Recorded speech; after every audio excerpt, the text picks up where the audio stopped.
Hoje temos um programa especial para você que nos acompanha diariamente. Vamos discutir um tema de grande relevância, os impactos pós-diagnóstico na vida das mães atípicas. Para isso, contamos com a presença de uma profissional que une a experiência da psicologia à vivência pessoal de ser mãe. Ela vai compartilhar conosco sua jornada, os desafios enfrentados e os aprendizados que adquiriu ao longo do caminho. Prepare-se para uma conversa enriquecedora que promete oferecer insight valioso para todos nós, especialmente para aquelas mães que estão passando por situações semelhantes. Fiquem ligados, porque assim que nós começamos o programa de hoje aqui pela TV Café com Leite, na parceria com a TV Verde Vale, TV Cariri e também com as redes sociais, no YouTube e no Facebook, nós estamos sempre levando o que há de melhor para você, acompanhado de um delicioso cafezinho.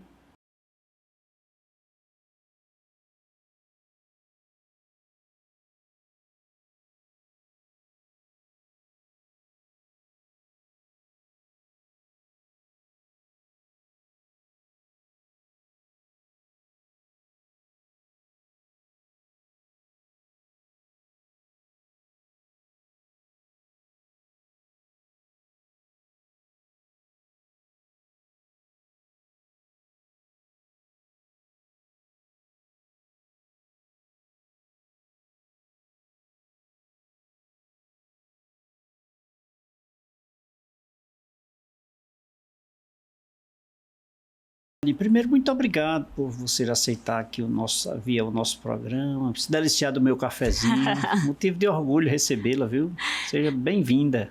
Grata estou, sinceramente, de coração porque é um início, vamos dizer até assim.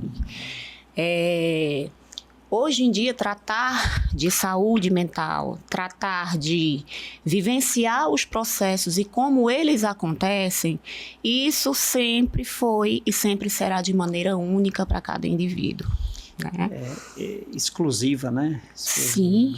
Doutora, quando nós falamos no termo saúde mental, é uma abrangência, assim, de certa forma, bem ampla, né? Com toda certeza. Como as pessoas podem entender esse termo? Porque se nós pararmos para ler essa expressão saúde mental, nós enxergamos uma coisa muito macro. Sim. Mas para que chegue na ideia das pessoas, saúde mental, cuidados com a saúde mental, o que é isso? Algo que, assim, a gente vê muito na prática clínica, sempre dentro de um âmbito que é como se as pessoas imaginassem que é algo que está fora do organismo. É algo que você precisa, por vezes e às vezes, do outro para você construir essa integralidade da questão da saúde mental. Mas ela não funciona assim. E por que não funciona? E eu vou até acrescentar somente assim. Por quê? Porque nós somos, sim, um indivíduo, no qual a gente é indivíduo único, como o nome mesmo fala, e também temos questões adjacentes ao nosso organismo, ao nosso corpo. Então, a gente tem que estar atento, não somente à questão e notas voltadas à saúde mental, como se fosse só de origem de mente, e sim como também de corpo. De corpo, né? Porque somos um. Entende? Não dá pra gente desassociar. Não dá.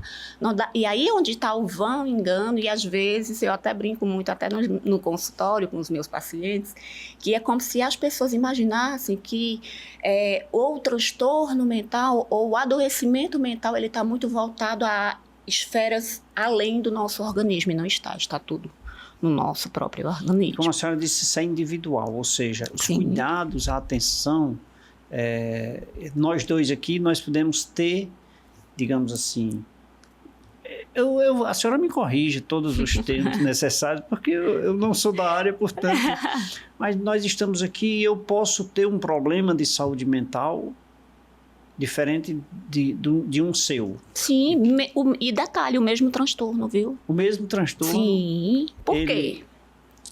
O que é que acontece? Quando a gente tem este indivíduo, ele está permeado por várias contingências que estão e fazem ele ser o que ele é para este momento.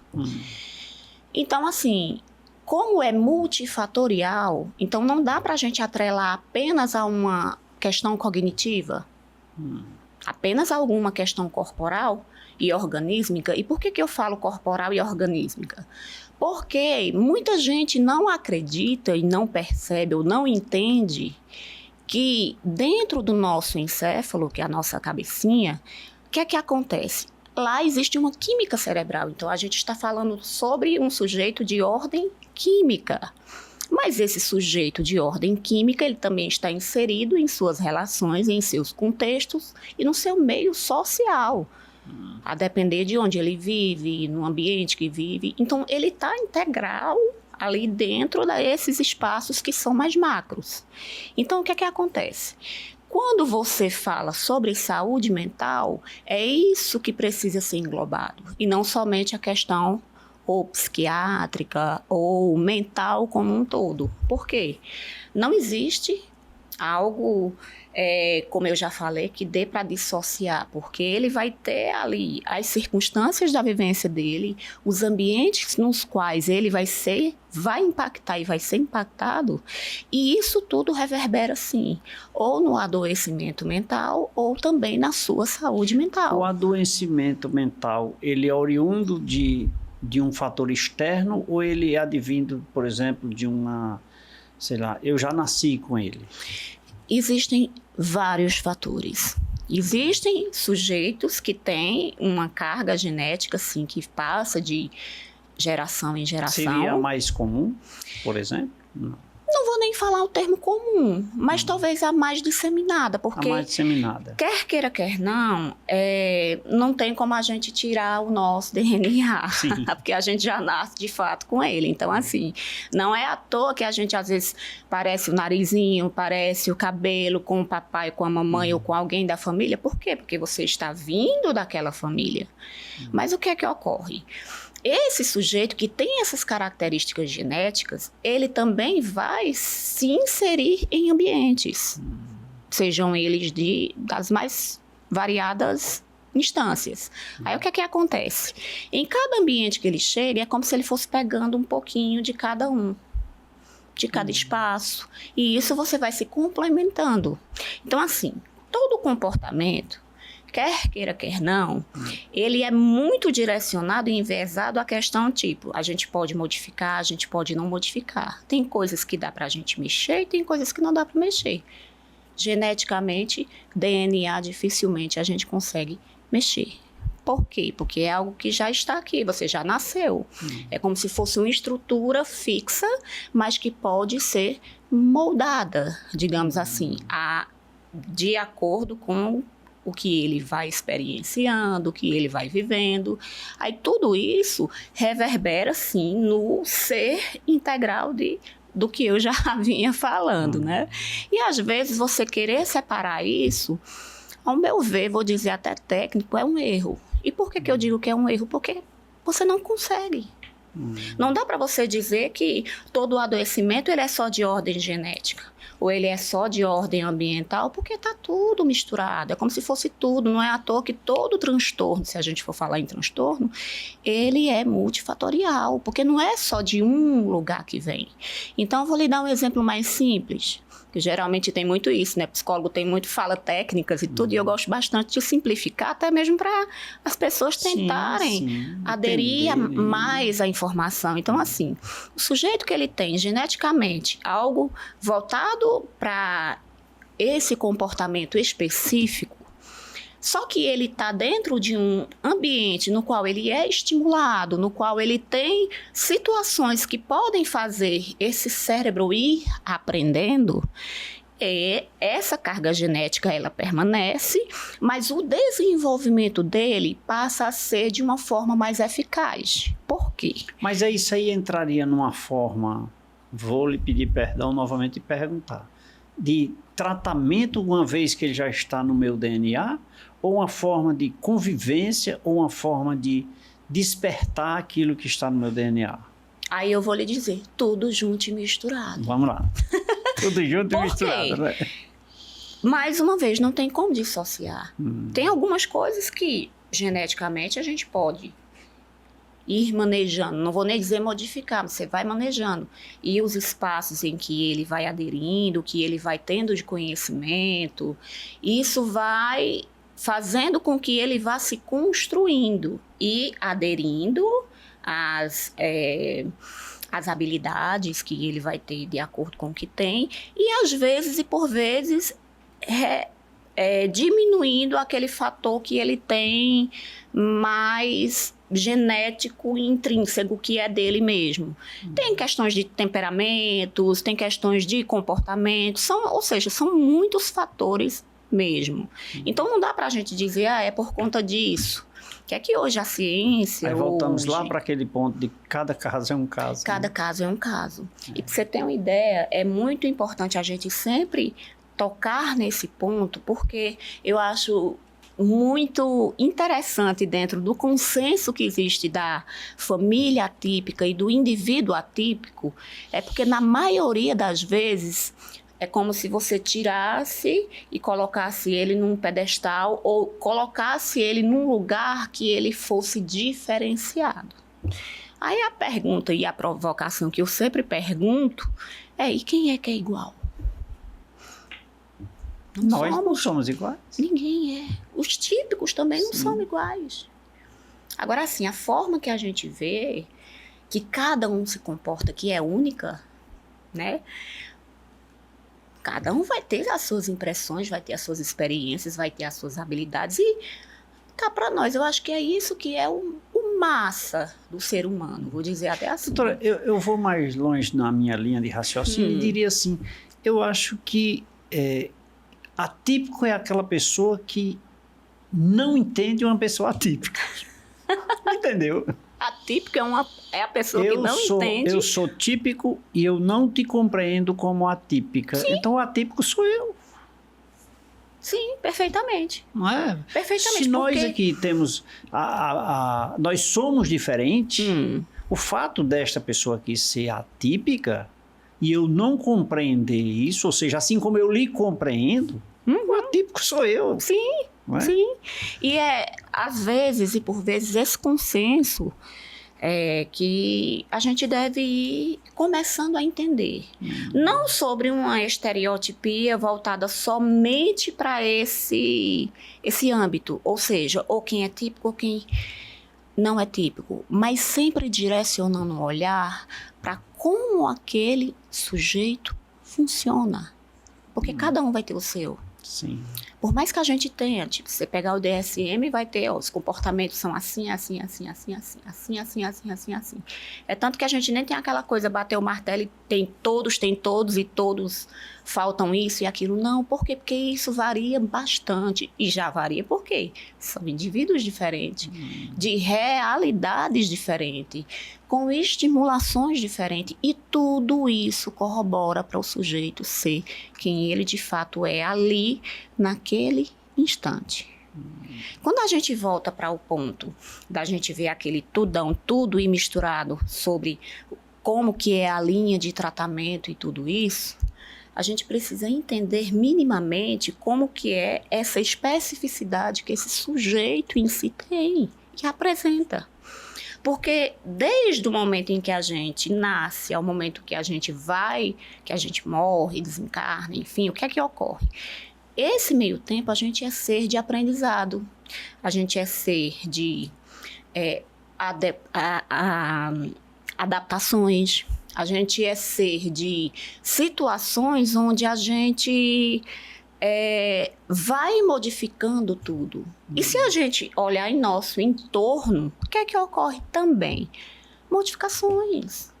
Você vê, você acorda pela manhã e está chovendo, aí meio-dia ele já está, então tudo muda. E a gente quer encaixar um padrão flexível em algo... Não flexível. Duro, né? Duro. Em algo... Como? Não dá. Então, assim, esses estereótipos que acontecem variados, existem uma falha, assim, consensual, ao meu ver. Por quê? Porque eu acho que seria até impossível da gente conseguir em cada um ali, porque seria uma tarefa impossível, digamos assim, porque é muito contextual. Não é à toa que a psicologia, a psiquiatria se debruça bastante dentro dessa ramificação do adoecimento mental, mais oriundo para questões mente, corpo, cognitivo, enfim. Por quê? Para a gente meio que separar um pouquinho, né, o joio do trigo, porque tratar assim de uma forma tão holística a pessoa seria uma tarefa humanamente até impossível. Sim. Dentre todas as questões que a gente presencia diariamente e nas suas situações diariamente, né? Então, ela é psicóloga clínica. Eu converso com a doutora Elaine Cordeiro aqui no programa Café com Leite, falando sobre os impactos pós-diagnóstico. Doutora, vamos beber água? Por favor. vamos.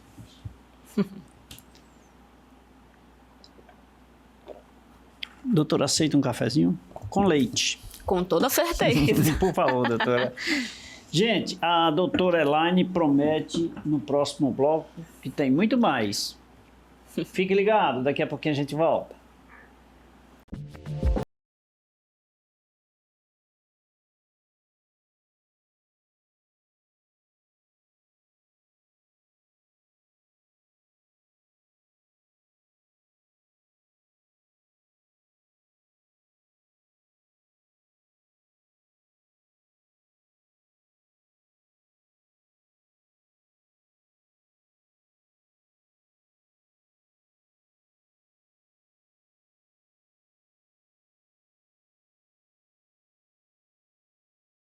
Volta nesse segundo bloco do programa Café com Leite, hoje conversando aqui com a psicóloga clínica, doutora Elaine Cordeiro, ela que abrilhanta o nosso programa com maestria, com tranquilidade, com segurança, e isso nos deixa muito feliz.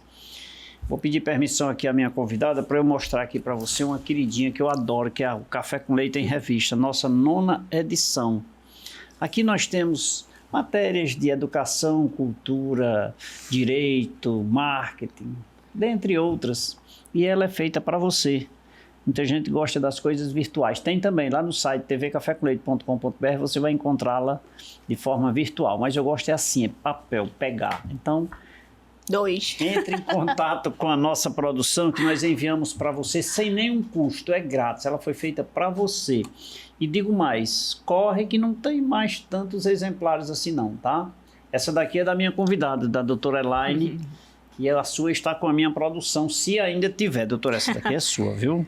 Doutora, eu também gosto de pegar, sabe? Sim, caneta, eu sou da caneta, do papel. Marca texto, Sim, sabe? Isso aí tem outro sentido, né? Com certeza. E eu acho que é o que essa geração está perdendo. Pois é. Muito com isso. Mas, muito. doutora, essa edição é a 9ª edição, mas eu vou te falar uma coisa. São 3.000 exemplares. Uhum. Em menos de 60 dias, eu não tenho 200 exemplares mais. Nossa, Sabe? olha. E é Que grátis. As pessoas estão vindo pegar. Eu estava lhe aguardando, um cidadão de Aurora me ligou, Sei. pedindo 10 exemplares que ele prometeu a outras pessoas que eu tinha dado uma para ele. Ele disse, eu prometi a 10 pessoas e eu quero 10 exemplares. Se você não quiser me dar, me venda. Eu digo, não, pode vir buscar que é seu. Que legal, né? Que legal. Lógico, com Então, certeza. isso é bom. Eu digo, uma foi escorra que eu não conquista, sei né? se quando você chegar vai ter mais não, né? Exato. Isso é bom. Doutora, falamos sobre essa questão, essa introdução sobre saúde mental, e é natural, a gente sempre, é comum a gente ver na família dos outros, né? Sempre a gente, não, isso não é problema na vida dos outros, na família dos outros. Mas os impactos que nós temos quando tomamos conhecimento que é na nossa família, isso gera impacto emocional nas pessoas, por exemplo, na mãe, no pai, quando temos alguém na família que está acometido de algum transtorno? Com toda certeza. Por quê? Somos, sim, permeados pelas questões que vão nos acontecendo no decorrer da nossa vida. Aí o que é que acontece? Receber algo que, pejorativamente falando, é tão mal falado, é tão assim, mais difícil, é óbvio que aquilo ali, de fato, vai impactar de alguma forma, né? Não tem como a gente receber uma notícia no qual a gente não quer receber ou não espera, às vezes, receber e não ser impactado por ela. É o contrário. A gente vai sentir algo. Mas voltando àquela retórica de sempre dizer, cada um vai ter o seu modo. A gente consegue perceber que em alguns momentos existe processo de negação, onde muitas pessoas, muitos familiares ainda permeiam por questões voltadas a não aceitar. E Isso, envolve toda uma família, sim, né? A gente com fala assim, toda sobre certeza. pai, mãe, mas é toda a família, Toda. né? Obviamente é mais diretamente aos pai e à Sim. mãe e principalmente ao próprio indivíduo.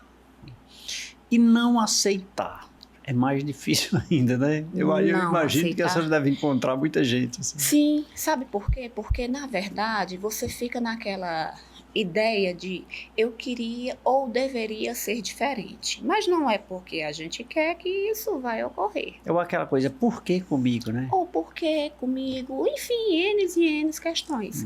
E a gente esquece que a gente tem um tempo hábil para a gente começar a ver como que a gente vai fazer e o que a gente vai fazer. Então, assim, a gente tem a ideia luto, né? Luto, a gente vai passar por aquilo, mas, ao mesmo tempo, não é a negação que vai fazer aquilo ali desaparecer. Então, assim, com o tempo, cada um no seu tempo, vai vivenciando esse processo e aderindo, outros permanecendo nessa ideia de negação, mas ainda assim não é porque vai negar que isso vai modificar, e vai esquecendo um ponto fundamental, que é sobre como a gente vai lidar com essa situação, com essa problemática, com essa dificuldade, seja o nome que você quiser dar. Mas o fato é, vidas precisam modificar. Que também, se a gente for avaliar de uma forma macro, provavelmente o leite de 1 ano atrás não é o mesmo que está diante de mim. Sem dúvida. E nem será o mesmo daqui a 1 ano. E a gente esquece de refletir que toda a vivência que a gente tem, ela vai, assim, ampliando e a gente precisa ir também acompanhando essa ampliação. E por que eu falo na ampliação?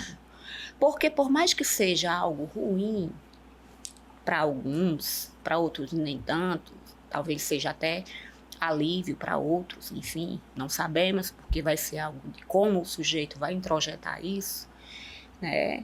Mas isso tem impactos diretos. É como tipo assim, o que é que eu vou fazer com o que eu tenho? Eu já tenho algo. Então o que é que eu vou fazer? E a gente costuma planejar, geralmente quando o fator ele é benéfico, digamos. Se a gente receber uma bolada, a gente já sabe, não sabe nem, mas a gente já tem ideia do que vai fazer. Mas quando é algo ruim, a gente esquece que a gente também precisa ter uma tomada de enfrentamento para isso, né? Isso até porque vai acontecer. Vai. Em algum momento da nossa vida, E né? aquela história, quando a gente fala principalmente dos transtornos de neurodesenvolvimento, é sobre a nossa criança que está também em aprendizado. Então, estando em aprendizado, ela vai passar e precisar passar por processos que no limiar dela, no tempo dela, ela vai fazendo as adicções. Só que se eu ficar nela, não, isso não existe, isso não é... Entende que eu perco mais do que o que eu ganho, porque o tempo, ele tem uma substância aí voltada. Ele é substancial com relação a qualquer tipo de situação que você tenha. Conversar sobre isso, programas como esse para tratar desse assunto, isso serve para divertir ou convidar as pessoas a refletirem? Lógico, com toda certeza. Por quê?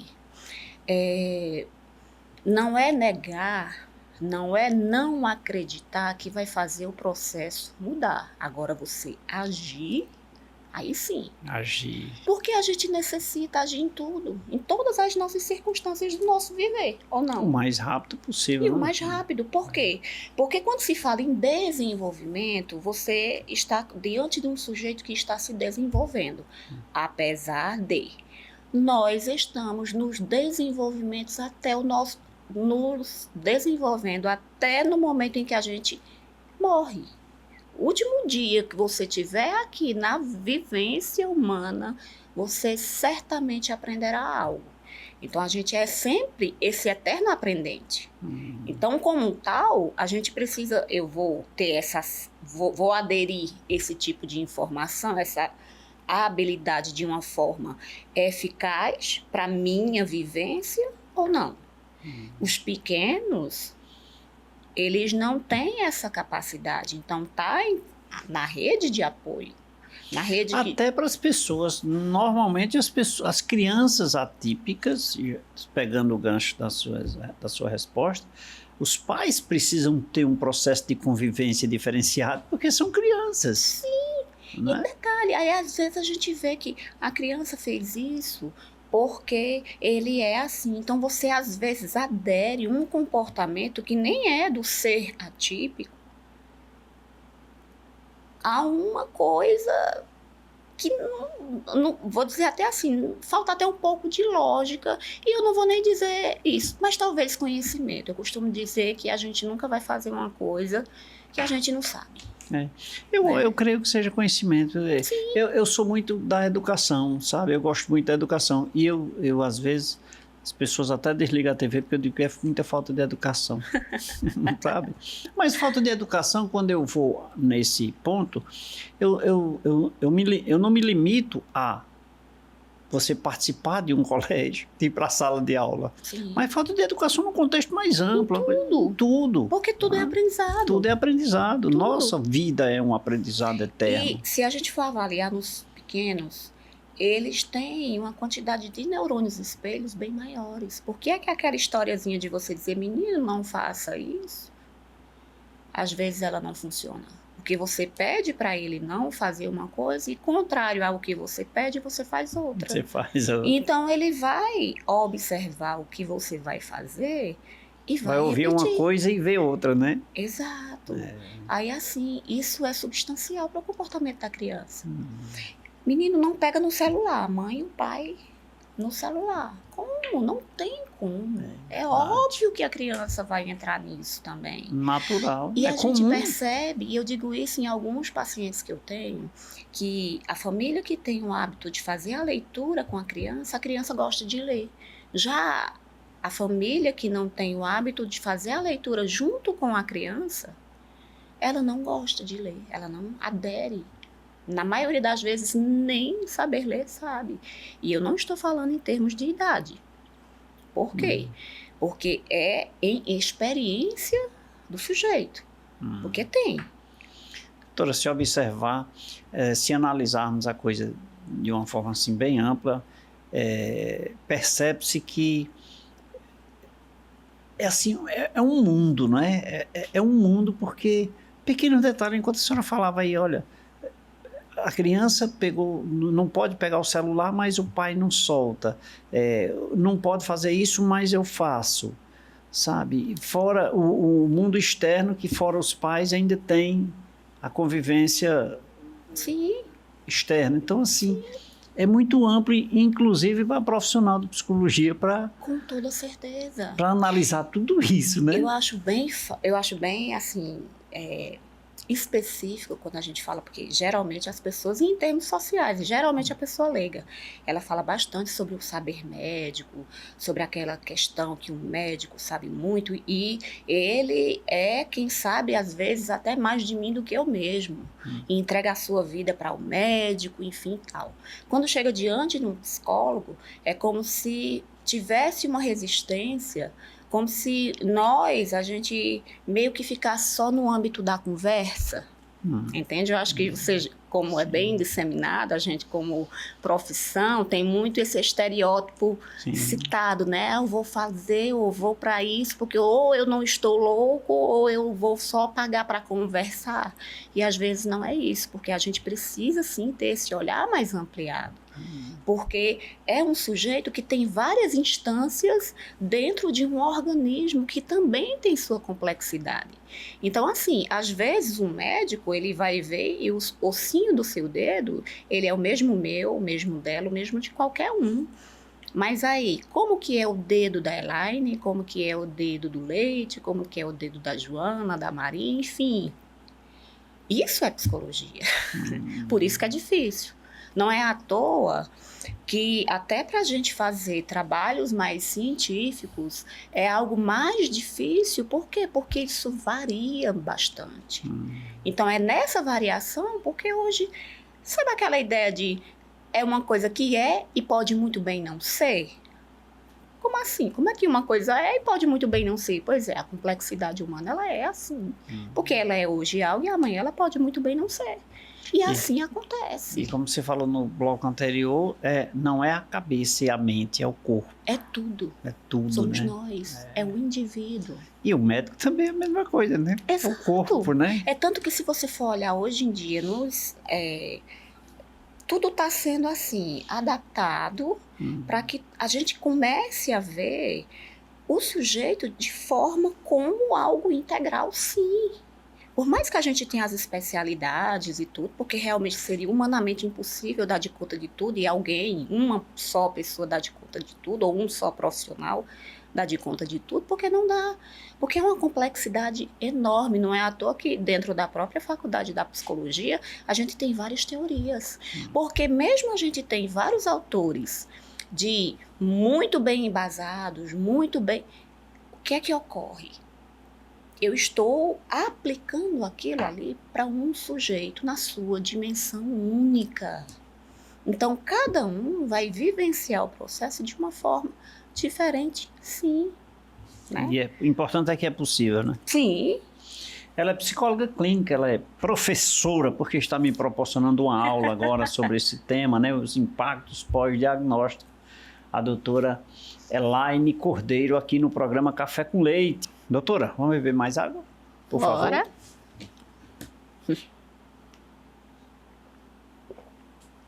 Mais um cafezinho, doutora? Com certeza. Por gentileza. Quer saber um pouco mais sobre os impactos pós-diagnóstico? Você fica ligado. Depois desse cafezinho, nosso intervalo é rápido, nós voltaremos em instantes.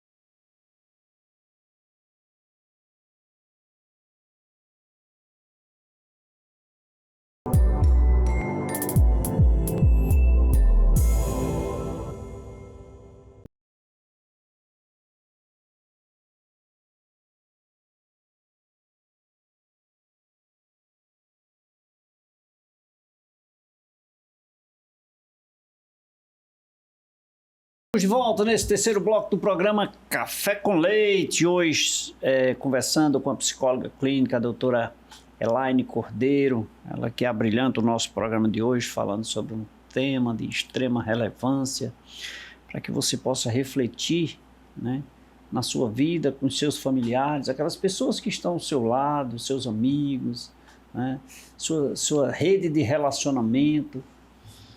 Conversar, eu imagino, que seja construtivo, mas daqui a pouquinho a doutora é quem vai me dizer. Doutora, eu queria começar esse bloco exatamente assim, conversar sobre o assunto, ou conversar com pessoas, isso constrói, isso é bom? Sim. Por quê?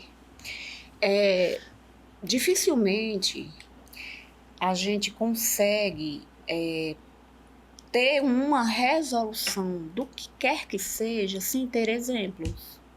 E por que eu falo isso? Ninguém tem a clareza e como conseguir fazer algo ou dar de conta de algo que não se sabe. Né? Então, assim, o conversar, o falar sobre, isso traz para você é como se fosse uma válvula de escape também. Não é à toa que tem falas terapêuticas, né? Eu queria lhe interromper, doutora. Me permita.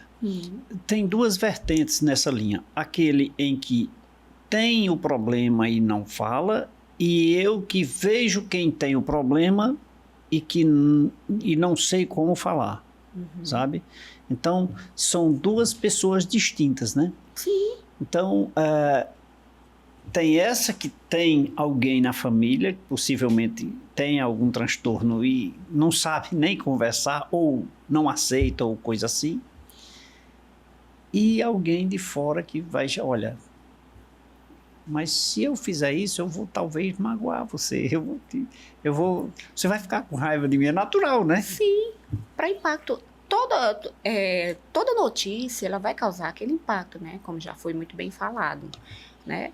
Mas aí onde tá? Porque fora o impacto vai vir a consequência, né? Vai vir os dias, porque por mais que você tente ou atente ou teime em querer negar-se, mas os dias virão, as dificuldades virão, sabe? E isso fala muito mais do que somente uma negação ou só a notícia impacto, né? Então, assim, quando você fala em conversa, é você, sim, se abrir ao novo conhecimento, entender que não existe no universo alguém que vá saber de tudo e a gente precisa compartilhar. A conversa, ela é compartilhável. Nós somos seres compartilháveis. Por quê? Quer queira, quer não, a gente precisa se socializar. E uma das questões mais difíceis voltada ao transtorno em si, do espectro autista, o que é que ocorre? Eles têm muito essa dificuldade da socialização. Então, até a forma de conversar é mais restrita. De se chegar, como que eu sou sociável e eu não consigo me chegar, né? Doutora, a senhora é psicóloga, aí eu imaginando aqui, cuidar das crianças ou das pessoas com TEA, mas eu imaginando, eu acho que um trabalho muito grande também deve ser com os pais, né? Com toda certeza. Considerando que nós conversamos, o pai e a mãe para aceitar. Sim. Né? Eu até comento com os meus pacientes, que são os pequenos, são os meninos, as crianças, mas eu sempre tiro, sim, um tempinho para estar com os pais, para orientá-los, porque eu costumo dizer que pai e mãe têm uma função, orientar seus filhos, porque é dali que a gente tem essa primeira orientação, e pai e mãe e sempre será referência. Então, o que meu pai fizer, o que meu pai disser, aquilo ali para uma criança é o mundo, é lei. Né? Então, assim, mas para ele passar, ele precisa também se munir de informação, ele precisa também se munir de entendimentos que na maioria das vezes ele não tem. Então, como que ele vai passar o que ele não tem? Não tem como, não tem nem como julgar, vou dizer até assim. Por quê? Ah, não, mas ele pode ir atrás de um conhecimento, sim. Mas como? Aonde? Com quem? Qual o caminho? E aí é onde está o pulo do gato. Por quê? Porque sobre que ótica? Qual é a dificuldade que o meu filho está apresentando? E eu não falo só, mais uma vez, dentro da perspectiva da criança atípica, mas sim de qualquer criança, porque a criança, ela vem leiga, mas ela vem muito cheia de experienciações. Não é à toa que ela é conhecida como pequenos gênios, Sim. pequenos cientistas, porque tem a curiosidade muito aflorada. Né? E os pais, às vezes, não conseguem perceber que aquilo que a criança está fazendo de arte é algo que ela está se experienciando dentro do processo. Tudo muito novo. Tudo muito novo. Os pais que têm mais de um filho, várias crianças, veem que cada um vai aprendendo de um tempo diferente, de um jeito diferente, de uma forma diferente, porque assim é. Não é porque vem do mesmo pai e da mesma mãe que vão ter o mesmo comportamento. Ah, fulano, eu tive um, foi tão diferente do ciclano. Claro que são diferentes, óbvio. Serão sempre, Serão, né? sempre serão. Quantos venham, né? Não tem como. É como se a gente quisesse pegar um círculo e encaixar num quadrado. Todos iguais, é verdade. Ô, doutora, é comum no diagnóstico gerar, volto a repetir, a senhora me corrija, insegurança, medo, ansiedade, sabe? Aquelas coisas nos genitores, nos pais. Sim. Então, isso pode acarretar, digamos, problemas psicológicos para eles. Para os pais, sim. É tanto que é uma também das orientações que o pai e a mãe de uma criança que teve uma descoberta assim, de uma atipia, seja ela qual for, ela passe sim a se inteirar e também a se tratar. E a gente não fala sobre aquela ideia de tratamento que eu estou doente, mas que eu estou precisando de um amparo no qual eu possa também me munir de informações para eu também amparar. Até mesmo porque, às vezes, o profissional passa com o sujeito meia hora, uma hora, e isso é muito pouco dentro da vivência natural da criança. Então, o que é que ocorre? A gente vai e aplica qualquer intervenção que seja eficaz para aquela situação que a criança precisa e necessita. Ela chega em casa e vai conviver com os pais num ambiente totalmente disfuncional. Então, assim, se torna quase impossível daquela criança ter um avanço. É porque ela é incapaz de ter um avanço? Não. É pela falta da estimulação adequada, no tempo adequado, com situações que ajudam a criança a passar nesse processo de uma forma mais leve, de uma forma que ela consiga ir adquirindo essas habilidades que ela necessita, né? Ou seja, é um trabalho de mão dupla, porque tem que trabalhar os filhos e também os pais, mas isso, com certeza, há de se encontrar um resultado positivo. Sim. Aí a pergunta é um ato individualizado ou momentâneo ou é um ato contínuo, esses cuidados? Tem que ser contínuo. Tem que ser contínuo. Tem como a gente deixar de ser quem a gente é? Mas os pais, pós-diagnóstico, pós o impacto do luto, eles estarão melhores amanhã, apesar do filho possivelmente não esteja, hipoteticamente. Mas eles precisam também dos cuidados. Sim, categoricamente sim. Por quê? Porque eles vão viver as suas próprias situações, que já é de todos nós vivermos, e ainda também vai haver as situações no qual eles vão passar com relação aos filhos. Né? Então, é de suma importância isso.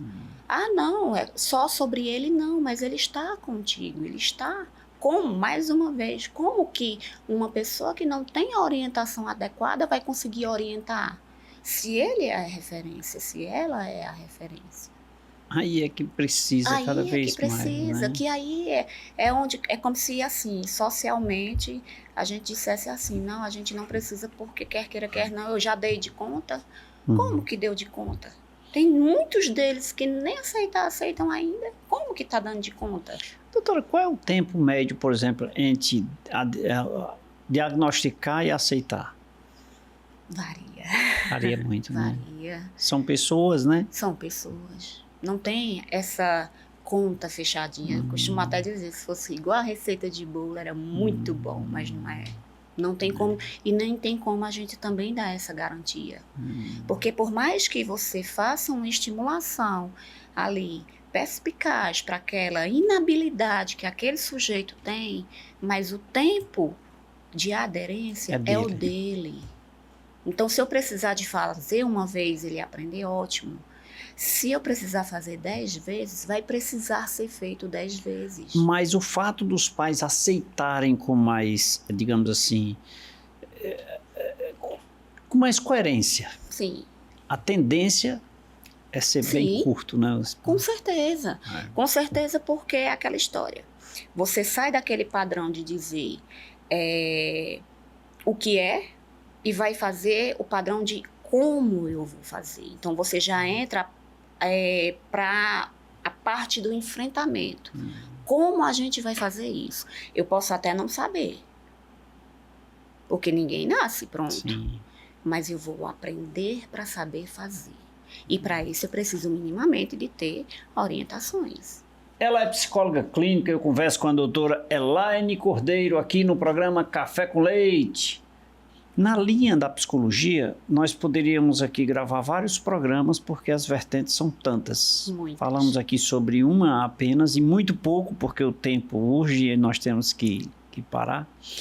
Mas eu preciso fazer um intervalo rapidinho aqui. Vamos tomar um cafezinho, a gente volta logo, tá bom? Bora. E você, fique ligado. Nosso intervalo é só o tempo daquele cafezinho, daqui a pouquinho a gente volta.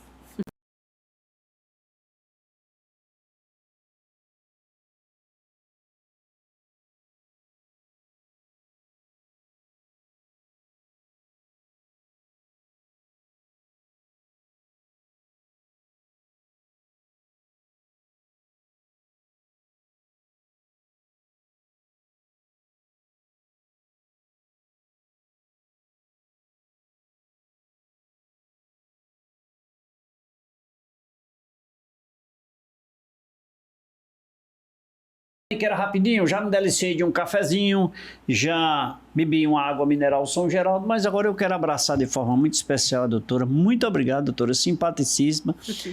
Uma aula nos foi proporcionada nesse momento, eu espero que o objetivo tenha chegado lá na casa de alguém. Então eu quero te agradecer por esse momento, dizer que nós estamos aqui sempre de braços abertos para lhe receber, viu? Volto mais vezes. Muito obrigado. Com toda certeza. Doutora, Grata estou eu. Que bom. Então eu quero encerrar o programa de hoje mandando primeiro um abraço para Paulo José, seu filho, né? Isso. Vou mandar um abraço para Paulo José e dizer para ele que a sua mãe é maravilhosa, viu, Paulo? Então, Deus lhe abençoe e dê muito tempo de vida para você tê-la ao seu lado. Amém. E mandar um abraço aqui também para Denise Ribeiro, na Rua do Mosteiro. Denise sempre ligada no programa. Fabiana no seminário lá no Crato. Trabalha no Posto Trilho, ela ainda colocou aqui, olha, Dedé Pintor, avô de Johnny, estagiário do Hotel Café com Leite, olha aí, Dedé Pintor, avô de Johnny. Orlando, em Mossoró, que nos acompanha pela BrisaNet. Mandar um abraço também para o pessoal de Caririaçu, Mauriti, Brejo Santo, Farias Brito, Lavras da Mangabeira, Grangeiro, Vaze Alegre, e estão sempre ligados no programa Café com Leite. Eu vou encerrando por aqui. Lembre-se, de segunda a sexta-feira o nosso programa é regional e aos domingos às 23 horas você nos acompanha a nível nacional na Rede Meio de Comunicação. Em nome da minha produção, ficam os nossos agradecimentos pela sua audiência e eu vou ficando por aqui. Beijo a todos, fiquem com Deus.